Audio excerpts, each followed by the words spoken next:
نحمده ونصلي على رسوله الكريم اما بعد فاعوذ بالله من الشيطان الرجيم بسم الله الرحمن الرحيم رب اشرح لي صدري ويسر لي امري واحلل عقدة من لساني يفقهوا قولي۔ ناظرین، پروگرام دعا کیجئے کے ساتھ ہم آپ کی خدمت میں حاضر ہیں۔ انشاءاللہ العزیز اس پروگرام میں ہم مختلف مواقع اور مختلف لوگوں کے لیے کی جانے والی دعاؤں کے بارے میں بات کریں گے۔ آج کے اس ابتدائی پروگرام میں ہم دعا کے آداب اور قبولیت کے مواقع وغیرہ کے موضوع پر بات کریں گے۔ دعا کیا ہے؟ دعا بندے کی اپنے رب سے التجا ہے، فریاد ہے، اس بات کا اظہار ہے کہ اے رب، میں محتاج ہوں، میں فقیر ہوں، اور تو داتا ہے، تو دینے والا ہے، سارے خزانوں کی کنجیاں تیرے ہاتھ میں ہے، تیرا دروازہ دن رات کھلا رہتا ہے، تو سب کی سنتا ہے، ہر وقت سنتا ہے، تو دل ہی دل میں پکارے جانے والی دعائیں بھی سنتا ہے اور زور سے بولی جانے والی بھی۔ دعا انسان کی تمناؤں کے لب پر آنے کا نام ہے، جیسے علامہ اقبال نے بہت خوبصورتی سے کہا تھا کہ لب پہ آتی ہے دعا بن کے تمنا میری، کہ میری تمنائیں، میری آرزویں، میرے اندر کی خواہشات اور میری ضروریات، ان سب کو پورا کرنے کے لیے اے رب میری کوششیں کافی نہیں، ان کی تکمیل کے لیے میں تیرے سامنے ہاتھ پھیلاتا ہوں اور میں تجھ سے ہی دعا کرتا ہوں۔ حضرت زکریا علیہ السلام نے بہت خشوع کے ساتھ اور بہت یقین کے ساتھ اپنے رب سے کہا تھا کہ وَلَمْ أَكُمْ بِدُعَائِكَ رَبِّ شَقِيًّا، کہ تجھ سے دعا مانگ کر اے رب میں کبھی بدبخت رہا ہی نہیں، نامراد رہا ہی نہیں، یعنی تو ضرور سنتا ہے، تو میری بھی سنے گا۔ اسی وجہ سے ہم دیکھتے ہیں کہ وہ ایک طویل عرصے تک اولاد کی محرومی کے باوجود کبھی مایوس نہیں ہوئے، اپنے رب کو پکارتے رہے، مانگتے رہے، حتیٰ کہ ان کی دعا سن لی گئی۔ کیونکہ دعا کی قبولیت میں یہ بات ہمیشہ یاد رہے کہ اللہ سبحانہ وتعالی اپنی خاص حکمت کے تحت یہ جانتا ہے کہ کس بندے کو کب کیا چیز عطا کی جانی چاہیے۔ تو آئیے ابتدا میں ہم دیکھتے ہیں کہ دعا مانگتے کیسے ہیں، دعا کا ادب کیا ہے، سلیقہ کیا ہے، کیونکہ یہ ایک انتہائی کمزور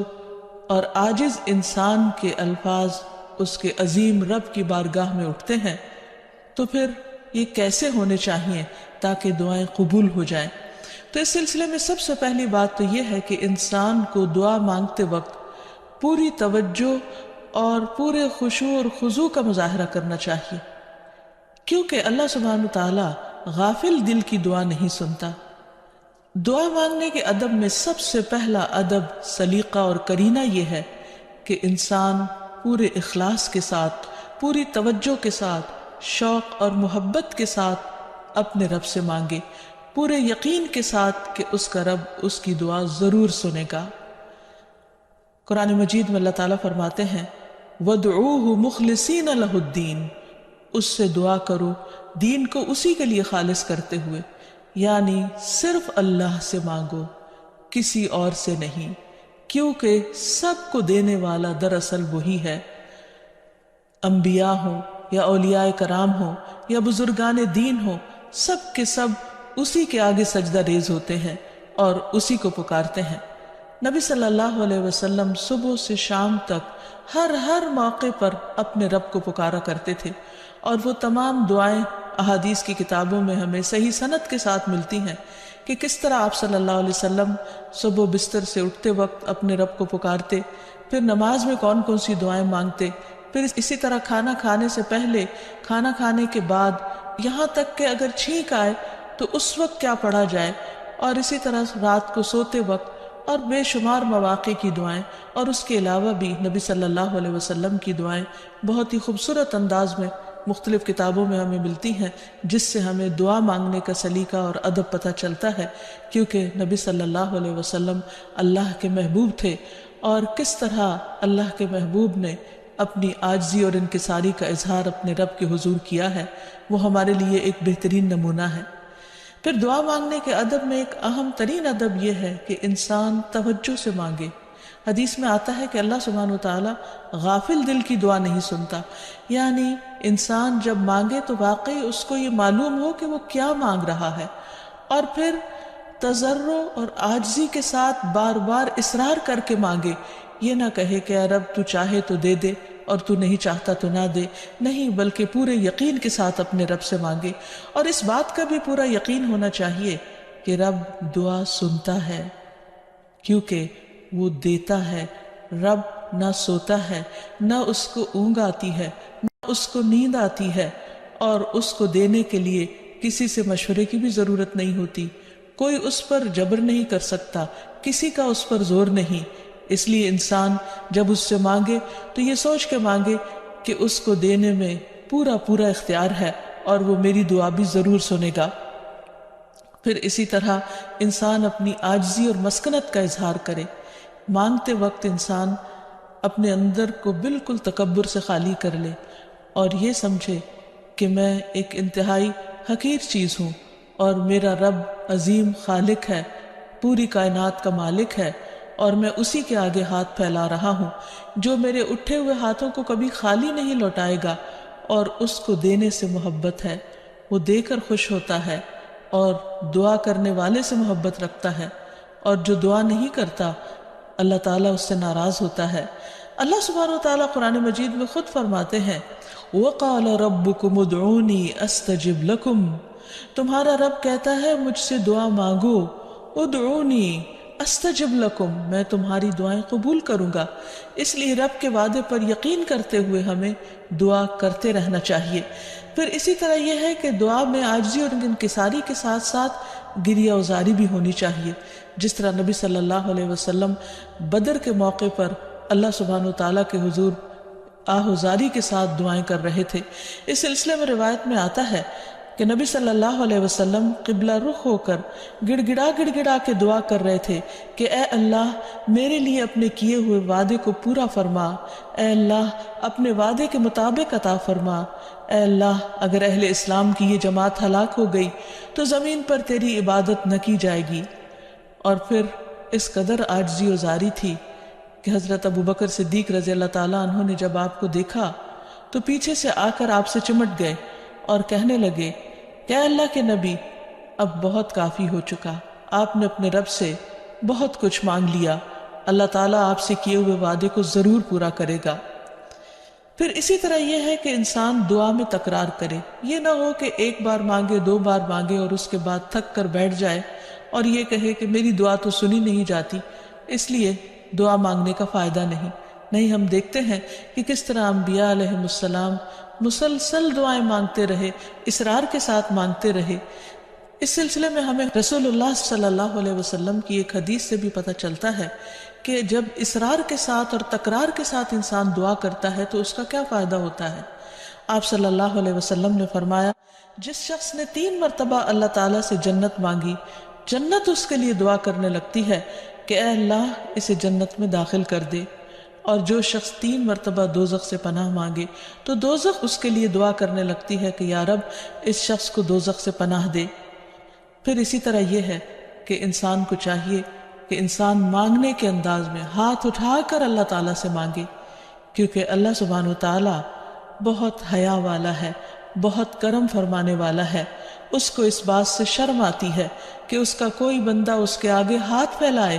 اور پھر اللہ تعالیٰ ان ہاتھوں کو خالی لوٹا دے۔ وہ سب سے بڑا بادشاہ ہے، حقیقی بادشاہ، مالک کائنات، سارے خزانوں کا مالک، وہ کبھی بھی اپنے بندے کو خالی ہاتھ نہیں لوٹاتا۔ ہاں یہ ضرور ہے کہ کبھی وہ انسان کو فوراً مل جاتا ہے جو انسان اپنے لیے طلب کرتا ہے، اور کبھی ایسا ہوتا ہے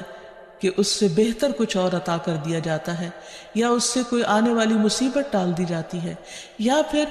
آخرت میں اس کے لیے اس دعا کے اجر کو ذخیرہ کر دیا جاتا ہے، جسے دیکھ کر انسان تمنا کرے گا کہ کاش دنیا میں اس کو اپنی دعاؤں کے صلے میں کچھ بھی نہ ملا ہوتا۔ پھر اسی طرح یہ ہے کہ دعا کرتے وقت انسان کو حمد و ثنا کے ساتھ آغاز کرنا چاہیے، یعنی اللہ سبحانہ وتعالیٰ کی تعریف کرنی چاہیے، نبی صلی اللہ علیہ وسلم پر درود شریف پڑھنا چاہیے، اور اس کے بعد اپنی عرض رکھنی چاہیے۔ تو جس دعا کے آگے پیچھے درود شریف پڑھ لیا جائے وہ دعا بھی قبول ہوتی ہے۔ فضالہ بن عبید رضی اللہ عنہ سے روایت ہے کہ ایک مرتبہ رسول اکرم صلی اللہ علیہ وسلم تشریف فرما تھے۔ ایک شخص آیا اور اس نے نماز پڑھی، پھر کہنے لگا اے اللہ مجھے بخش دے اور مجھ پر رحم کر۔ تو رسول اللہ صلی اللہ علیہ وسلم نے فرمایا اے نمازی تو نے جلدی کی، جب نماز پڑھ چکو تو بیٹھے رہو، اللہ کی اس طرح حمد و ثنا بیان کرو جیسا کہ اس کا حق ہے، پھر مجھ پر درود بھیجو، پھر اس سے دعا کرو۔ یعنی یہ دعا مانگنے کا ادب اور سلیقہ ہے۔ پھر اسی طرح یہ ہے کہ انسان کی دعاؤں کی قبولیت میں بعض اوقات اس کے گناہ حائل ہوتے ہیں، اور جب انسان استغفار کرتا ہے، توبہ کرتا ہے تو دروازے کھل جاتے ہیں۔ اسی لیے انسان جب دعا کرے تو اس کے ساتھ ساتھ اپنے رب سے توبہ اور استغفار کرے۔ پھر اسی طرح دعا کرنے کے ادب میں سے ایک چیز یہ بھی ہے کہ انسان جب دعا کرنا شروع کرے تو سب سے پہلے اپنے لیے دعا کرے، پھر اپنے قریبی لوگوں کے لیے دعا کرے اور پھر تمام لوگوں کے لیے دعا کرے۔ جیسے حضرت ابراہیم علیہ السلام کی دعا میں آتا ہے ربنا اغفر لی ولوالدی وللمؤمنین یوم یقوم الحساب، کہ اے ہمارے رب مجھے بخش دے اور میرے والدین کو بخش دے اور تمام مومنوں کو بخش دے جس دن حساب کتاب قائم ہو۔ پھر اسی طرح دعا مانگنے کے آداب میں سے یہ بھی ہے کہ انسان جامع الفاظ کے ساتھ، بہترین الفاظ کے ساتھ دعا مانگے، اور اس سلسلے میں ہم دیکھتے ہیں کہ نبی صلی اللہ علیہ وسلم سے بڑھ کر کس کے الفاظ جامع ہو سکتے ہیں، کمپریہنسو، کہ کم الفاظ میں زیادہ بڑی چیزیں مانگی گئی ہیں۔ اس لیے ہمیں مسنون دعاؤں کو یاد کرنے اور ان کو پڑھنے کا بھی اہتمام کرنا چاہیے۔ نبی صلی اللہ علیہ وسلم کو جو خاص چیزیں عطا کی گئی تھی ان میں سے ایک چیز جوامع الکلم تھی، جس کے بارے میں آپ نے فرمایا اوتیت جوامع الکلم، مجھے جامع بات کہنے کی صلاحیت بخشی گئی ہے، یعنی کم الفاظ میں زیادہ بڑا مضمون۔ پھر اسی طرح انسان کو اپنے نیک اعمال کو وسیلہ بنا کر دعا کرنی چاہیے۔ اگر زندگی میں انسان نے خالصتاً اللہ تعالیٰ کے لیے کچھ کام کیا ہو تو مشکل وقت میں، تکلیف کے وقت میں، پریشانی کے وقت میں انسان اپنے رب کے سامنے اس نیک عمل کا ذکر کر کے اس کے وسیلے سے دعا کرے۔ جیسے ہمیں ایک حدیث سے پتہ چلتا ہے کہ کچھ لوگ کہیں سفر پر جا رہے تھے تو راستے میں بارش شروع ہو گئی، بارش سے بچنے کے لیے انہوں نے غار میں پناہ لی، تو اتنے میں ایک بڑا پتھر لڑک کر غار کے دروازے کے آگے آ گرا اور غار کا دروازہ بند ہو گیا، اور اس طرح وہ باہر نہیں نکل پا رہے تھے۔ تو اس وقت ان تینوں نے آپس میں یہی سوچا کہ ہم اپنے اس عمل کو سامنے رکھ کر اللہ تعالیٰ سے دعا کرتے ہیں جو خالصتاً ہم نے اللہ تعالیٰ کی رضا کے لیے کیا۔ تو بہرحال تینوں نے اپنے اپنے نیک عمل کا ذکر کیا، جس کی بدولت ان کی دعا قبول ہو گئی اور غار کے پتھر ہٹ گیا جو کہ بظاہر ناممکنات میں سے تھا، اور اس طرح وہ لوگ وہاں سے نکل آئے، ادروائز ان کی زندگی بھی خطرے میں تھی۔ پھر اسی طرح یہ ہے کہ اللہ تعالیٰ کے خوبصورت ناموں کو وسیلہ بنا کر دعا کرنی چاہیے۔ قرآن مجید میں آتا ہے وَلِلَّهِ الْأَسْمَاءُ الْحُسْنَى فَادْعُوهُ بِهَا، اور اللہ کے لیے ہیں اچھے اچھے نام، بس اسے پکارو ان ناموں کے ذریعے، یعنی ان کے وسیلے سے۔ تو اللہ سبحانہ و تعالیٰ کے نام مختلف دعاؤں کے آخر میں بھی آتے ہیں، اور اس کے علاوہ اللہ تعالیٰ کے ان سارے ناموں کو پڑھ کر بھی دعا کی جا سکتی ہے، یا پھر کسی خاص نام کے ساتھ بھی اس کو پکارا جا سکتا ہے۔ جیسے عموماً ہم یا اللہ تو کہتے ہی ہیں، یا پھر یا رب،